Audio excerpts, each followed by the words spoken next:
trabaja la mano ya y... ¿Sí? Ya. Eso, dos... Buenas noches.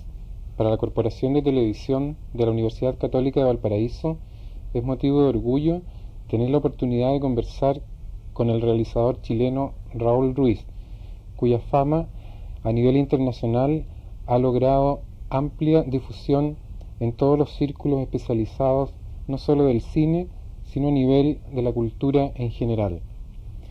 Entrando en materia en esta conversación, junto con dar la bienvenida a Raúl Ruiz, queremos preguntarte la razón de tu presencia en Chile.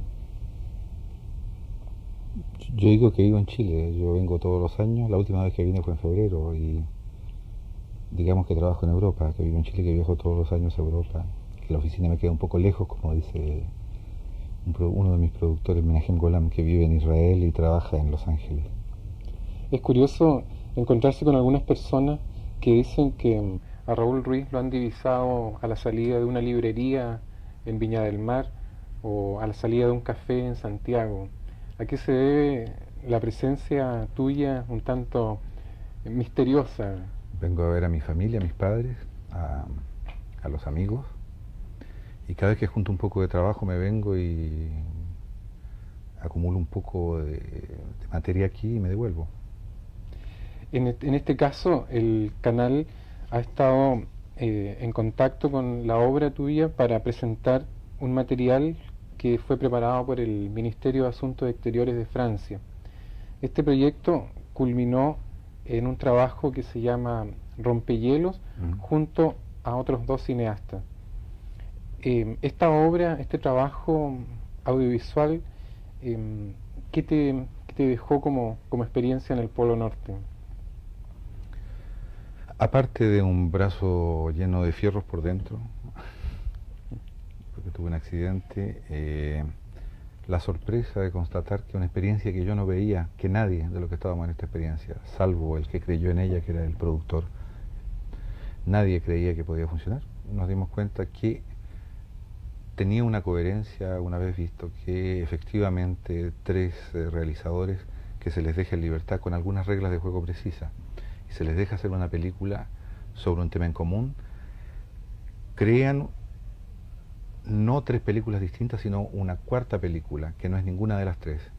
Acá si tomamos una por una de las tres películas, son, bueno, son un poco disparatadas, digamos, disparates, como dicen los franceses, diversas. Si se ven con un poco de atención, se produce una extraña contaminación, digamos, entre una película y otra. Es muy curioso ver el caso, por ejemplo, de Jean Rouge, que es tal vez el cineasta que se interesa por temas etnológicos más importantes del mundo. Cineasta que ha consagrado 30, 40 horas a los Dogon de Malí, a esta extraña etnia, se puede decir, conjunto de tribus que se dedican a interpretar durante toda su vida una obra de teatro y que la obra dura 100 años, es decir, más de una generación, que se ha dedicado a estudiar el desarrollo de distintos de las instituciones contemporáneas, la aparición, el desarrollo, la desaparición, la transformación, deformación de esas instituciones en África, y de repente lo lanzan en paracaídas poco menos en el mar de Botnia y se encuentra en un lugar que está en las antípodas. El mar de Botnia, es cierto, aparentemente es una zona uniforme, está la nieve, pero hay muchos tipos de nieve, muchos tipos de hielo. Los buenos marineros saben catalogar entre 5, 6, 7, 10 tipos de nieve y a la primera mirada pueden detectar la profundidad de un hielo y prácticamente viven en diálogo constante con el hielo. Por el ruido saben lo que va a pasar, qué sé yo. Y de repente ver este personaje fascinado por el hielo, que es todo lo contrario, él trabaja siempre en el trópico, con gente siempre. Casi no le interesa el paisaje, le interesa el paisaje en la medida que está relacionado con la gente, y aquí se siente atraído por el hielo. Y ver a una joven cineasta recién salida de la Escuela de Cine de Estocolmo, que trabaja un documental, y yo mismo tratando de tratando de inyectar a las imágenes de la vida cotidiana en un rompehielo situaciones de narraciones fantásticas, que tienen los más diferentes orígenes. Algunas se me ocurrieron a mí mismo, otras son pastiche. Hay hasta un pastiche para los conocedores de literatura española. Yo creo que va a ser fácil distinguir, identificar el licenciado Vidriera de Cervantes en ese hombre que se creía hecho de hielo, por ejemplo. Es curioso ver en la película, que dura 40 minutos, que es absolutamente consecuente con la trayectoria filmográfica de Ruiz en cuanto a estilo. Hay un manejo de la iluminación, una narración en off y unos emplazamientos de cámara realmente insólitos. Pese a que el campo escenográfico es este viaje en la nave Freg de la Armada Sueca, que aparece con un paisaje realmente fantasmagórico, y cómo se va desplazando en el hielo. De repente surgen estos emplazamientos de cámara realmente fantásticos. ¿Cómo fue el trabajo práctico a nivel de puesta en escena? En principio yo traté de buscar, partí de la base que el barco estaba vacío. O sea, traté no de buscar yo sabía que otros realizadores estaban trabajando sobre el trabajo mismo, sobre la cotidianidad del barco. Y yo traté de trabajar este barco como barco fantasma, que es una de las ideas que me vienen siempre a la cabeza. A mí que me han contado tantas historias de barco fantasma. Entonces, al mismo tiempo, quise jugar entre el movimiento y la inmovilidad. El hielo es inmóvil, lo traté de jugar como movimiento. A mí me fascinó mucho más que la blancura del hielo, la polución, la suciedad. Eso más que un campo de hielo es una autorruta sucia. Está lleno, pasan cientos y cientos de barcos y eso está lleno de basura. A mí me fascinaba más bien ese aspecto, el hecho de que hay que siempre está permanentemente el miedo a la catástrofe nuclear, el hecho de que el hielo es una de las imágenes del apocalipsis. Jugué con eso. Ahora, la manera de trabajar, debo decir, yo empecé a filmar la película, 3 días después tuve un accidente, me evacuaron y la terminé, digamos, por teléfono, de una lista de tomas que tenía que ver, de las que yo creía que necesitaba. Y bueno, después de eso terminé la película en la sala de montaje, y digamos que las historias las hice después de haber terminado el montaje. El montaje, hay que aclarar a los espectadores que lo hizo Valeria Sarmiento, que es la esposa de Raúl Ruiz y cineasta que está incursionando en el campo de la creación en Europa también, al igual que nuestro invitado. Ahora, es imposible obviar la relación con Las Tres Coronas del Marinero, a propósito de barcos fantasmas e imágenes fantasmagóricas también. Esta película fue exhibida este año para los espectadores nacionales a través del circuito del Instituto Chileno Francés de Cultura, en formato de 16 milímetros. Y para el espectador, especialmente el público universitario, cinéfilos jóvenes, llamó bastante la atención, y muchos pidieron la oportunidad de una nueva proyección para verla varias veces, porque encontraron ahí un lenguaje inédito en el cine de nuestros días. Así que podrías contarnos algo de esa producción que tiene muchas resonancias de Valparaíso, un Valparaíso que está en Portugal en términos de escenografía concreta. No, esa película yo la hice un poco por encargo. Había una posibilidad de hacer 3 películas de lo que se llama cine fantástico, de historia fantástica. Y esto yo lo había escrito en 4 o 5 páginas en un momento después de haber leído las rimas del Viejo Marinero de Coleridge y haber sentido una especie de emoción entre Coleridge, Recuerdo de Chile. Y tuve esta idea que es una especie de fábula, ¿no? De fábula del exilio. Que es, alguien recorre el mundo, no tiene familia, encuentran en una parte a alguien que podría ser su madre, en otra parte a alguien que podría ser su padre, en otra parte su hijo, en otra parte a su mujer, en distintas partes del mundo, y cuando los juntas no funciona. Nada funciona, no se ponen de acuerdo. Ese era el punto de partida. Después la película fue una cosa completamente diferente. Finalmente, creo para la gente que le gusta, que son amateurs de lógica contemporánea, van a encontrar muchos ejemplos, muchas paradojas de lógica contemporánea que están. Yo diría que esta película sirve tanto para verla como una fábula del exilio, tanto puede ser eso, tanto puede ser un pequeño cursillo de introducción a la lógica contemporánea. Eso sí que contado por unos borrachos. Es que si uno se fija bien en los tratados de lógica contemporánea, a veces parecen conversaciones de borracho. Claro, ahora esta película tiene también un manejo con el color, y muchos críticos y especialistas en relación al trabajo de Raúl Ruiz han mencionado la colaboración con unos operadores fotográficos destacados, que son Aquí era Sacha Bernier sí. y Henri Alcan. Sí. ¿Cómo ha sido la colaboración con esos yo técnicos? agregaría a Casio de Almeida, que me parece uno de los más grandes directores de fotografía de estos momentos, portugués.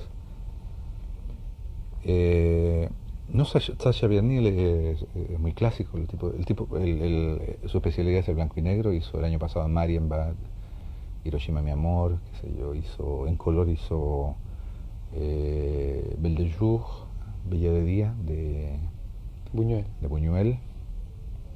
Y es alguien que es un fanático, un obsesionado por la coherencia de la luz.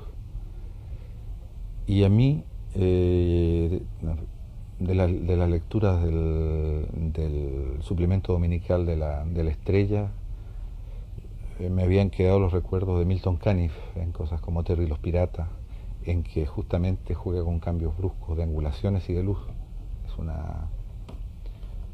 Es un dibujo, digamos, es un cómic que leía cuando era chico acá. No sé si saldrá todavía el suplemento no era el suplemento de La Unión, era el día domingo, La Unión. La Unión ya no existe, Ya me no parece, existe. solo queda la fachada exterior. Bueno, ahí leía eso. Entonces, pero él tuvo por lo menos la generosidad y sobre todo el coraje, porque eso se supone que no se hace, de trabajar sin ningún cuidado de continuidad, sin preocuparse por la continuidad, usar diferentes tipos de monocromáticos, que es una cosa que yo empecé a trabajar después de haber hecho con Henri Alcan las divisiones de la naturaleza y el territorio. Jugar con los filtros monocromáticos que se usaban para el blanco y negro de la época del cine mudo, aplicados a la película color hoy. Trabajar con los polarizantes bicromáticos, a pesar de la pérdida de definición. Trabajar con el split field, con el lente cortado, que es un tipo de lente que se usa en general para fotografía, casi nunca en cine, y sobre todo para publicidad. Trabajar incluso con el doble lente cortado, y jugar con lo que se llama en francés cache contre cache, es decir, filmar dos veces la escena de un lado y de otro, como se hace en las películas donde hay mellizos, por ejemplo. Te filman un actor, el mismo actor hace de mellizo de sí mismo, se filma una parte y después se filma la otra parte para eso se filma una vez tapando un lado, se tapa el otro lado, se destapa la parte del ecran que estaba tapada antes, se filma dos veces, ¿no? Y parece que los personajes estuvieran hablando, el mismo personaje, el mismo actor hace dos personajes. Bueno, ese tipo de efectos, que muchos del ralentí, el acelerado, los polarizantes neutros, los degradés usados al revés, no usados necesariamente para oscurecer el cielo. Todo ese tipo de efectos que normalmente, que yo había usado ya en una película que se llama El Tuerto, ¿no? Que normalmente son considerados de muy mal gusto, y usados sin una voluntad de continuidad en la secuencia, pasando directamente de una toma a otra, de uno a otro. Fueron elementos que crearon, digamos, una nueva manera de ver el espacio. Se dice siempre el espacio cinematográfico, la imagen cinematográfica es en presente. Por ejemplo, esta emisión que estamos haciendo ahora va a pasar en algunas semanas más. La gente que la va a ver va a sentir que está pasando en el momento en que la están viendo. Se dice eso, el efecto cinematográfico, el efecto audiovisual es siempre un efecto de presente. Jugando con estos efectos de distorsión, de cambio, jugando al mismo tiempo con un montaje que tenga que ver con esos efectos, ¿no? Se necesita un montaje muy ágil. Son películas que tienen entre 800 y 1000 tomas, es decir, Ya. a veces tantas como el acorazado Potemkin, muchísimas tomas. Se necesita un efecto de saturación de imágenes. Bueno, ese efecto crea un extraño efecto en que el efecto de presente queda anulado y se produce un efecto que no es que es imágenes del pasado, pero son imágenes que flotan, imágenes intemporales. Es por lo menos lo que a mí me parece. Ahora, ¿tú consideras que estás reinventando la escritura cinematográfica? Todo el mundo la está reinventando, la escritura cinematográfica, porque todos los días hay cambio y porque desgraciadamente la gente que controla la producción de imágenes gasta el 90% de sus esfuerzos en impedir toda innovación. Ahora, en estos tiempos en que aparece una película como ¿Quién engañó a Roger Rabbit? De Robert Zemeckis, que es un proyecto de 45 millones de dólares que representa tal vez el último grito de la tecnología cinematográfica, con los estudios de George Lucas, Steven Spielberg de productor, los estudios Disney también. Aparentemente muchos han visto ahí como los nuevos tiempos del cine del futuro. A tu juicio, ¿hacia allá va a ir el cine, hacia el desborde de la tecnología a nivel de un puro empleo técnico de medios materiales? Mira, a mí me gusta mucho el cine americano hasta los años 50, es decir, resisto algunas películas de los años 60, el cine americano ahora no me gusta, así que para que quede eso en claro. En este caso y en otros casos yo veo el problema, digamos, en dos palabras, porque yo los he visto filmar y tengo algunos amigos cineastas y he trabajado incluso con gente de Hollywood. Esta gente hace una toma, digamos, se inventa una escena, se hace la toma, la primera toma está regular, la segunda mejor, la tercera genial. Enseguida hacen 300 veces la toma hasta que le quitan toda la sangre, todo lo que tiene de vida, cuando ella está absolutamente disecada, cuando no tiene absolutamente ningún interés, ahí dicen, ahí está bien. El cine americano es eso. Son imágenes disecadas con lo que ellos llaman perfección. Que es un efecto de adecuación de una forma a un contenido, pero de la misma manera que un muerto queda bien adecuado en un ataúd. Sería un Es puro... una vez que está adecuado hay que enterrarlo. Es un acabado técnico, pero tal vez Acabado falta en el más inspiración. amplio sentido de la palabra. Exacto. Ahora, ese Y cine... no en el argot chileno. Ese cine que mencionabas de los años 40, es el western, el cine que se inventaba melodrama, todo, la comedia musical. y que se estaba reinventando. Es un cine que tuvo influencia en la literatura, que tuvo influencia en la filosofía. Por lo menos hay algunos. Tengo un amigo, Jean Baudrillard, es un filósofo, yo lo llamo filósofo, en fin. Es un profeta de los tiempos nuevos. Él se ha inspirado siempre en la literatura popular americana y en las películas de ese tipo. Le sirvieron como inspiración para su trabajo. El cine, la nueva ola no se entendería sin esas películas. Es un cine que reinventó en el sentido más profundo de la palabra el cine, pero también había sus razones económicas para eso. Es un cine en el que había una completa libertad de fabricación. Las películas de serie B no necesitaban, eran de serie B no porque fuera más mala, sino porque tenían menos plata y por lo tanto más libertad de trabajo. Tenían procedimientos de trabajo que los obligaba a ir rápido, pero el problema que tienen estos gringos es que cuando piensan mucho destruyen todo. Para que las cosas sean buenas tienen que hacerlas sin pensar.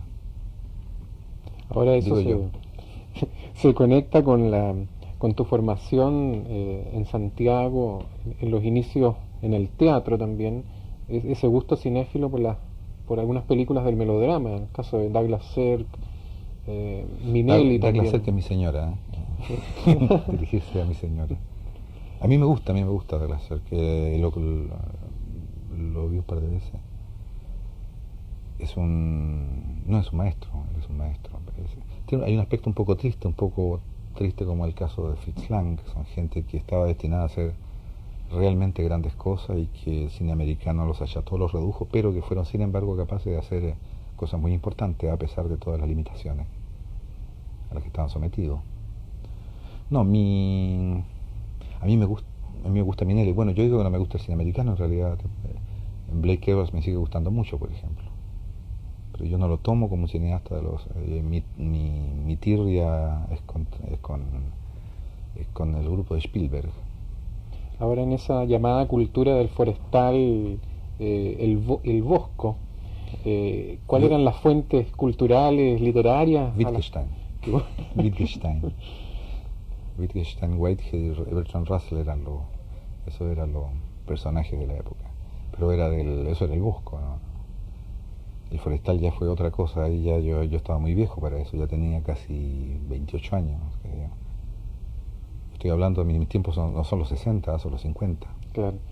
Cuando yo tenía 17, 18 años, ahí, y cuando había realmente una animación en el Bosco, en esos lugares donde se encontraba gente de todo tipo de formación, científicos y artistas, y se produjo en un momento dado una comunicación entre ellos. Eso pasó hacia finales de los años 50, cuando se podía encontrar a Allen Ginsberg en Santiago, que se cruzaba a veces con Oppenheimer, y en que pasaba por acá Albert Camus, Jean Cocteau.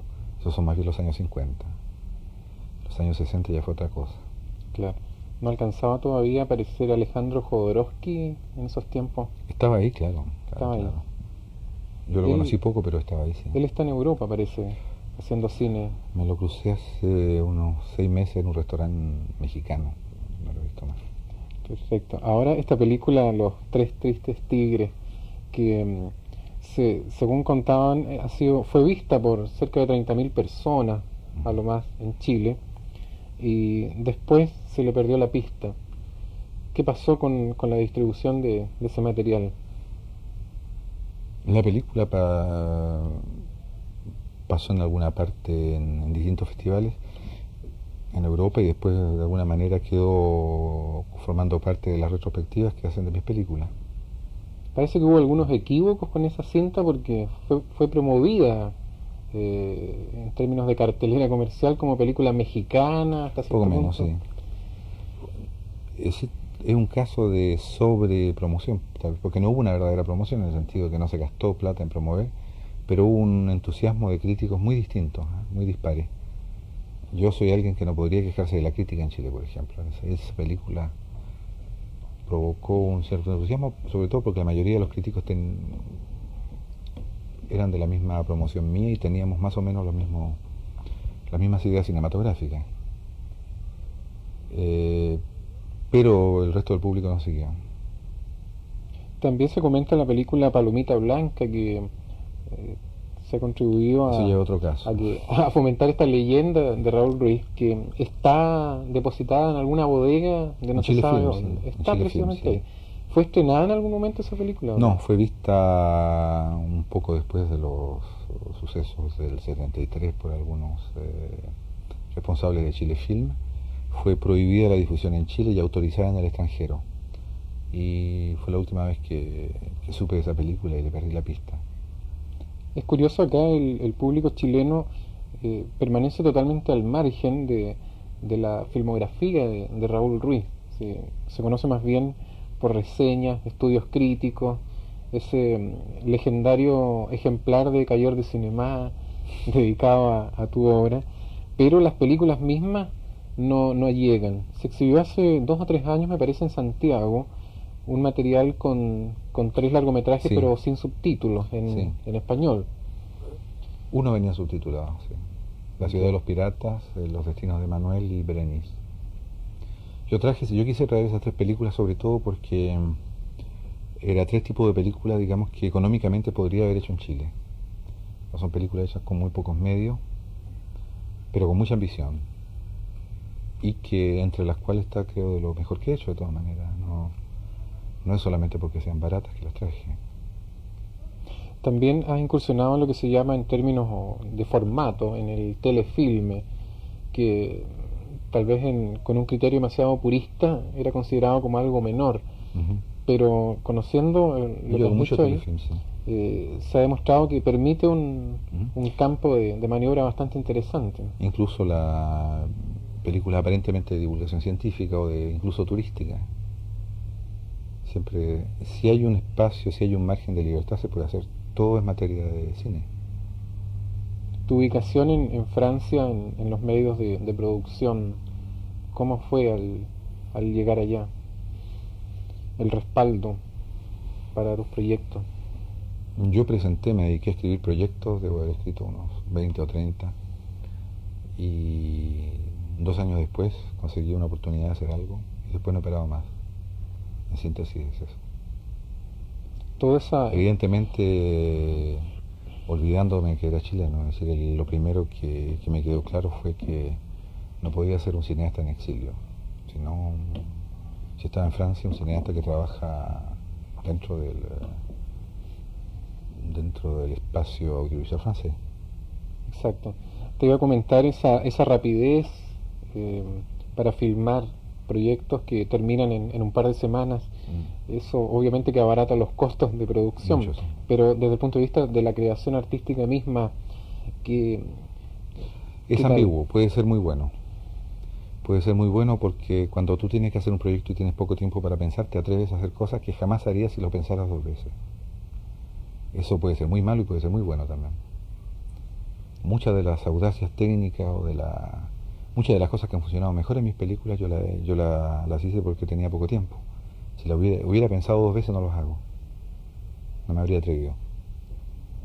Bueno, acá no solo en nuestra zona, en nuestro país, el nombre de Raúl Ruiz es una inquietud permanente y abierta para conocer tu trabajo.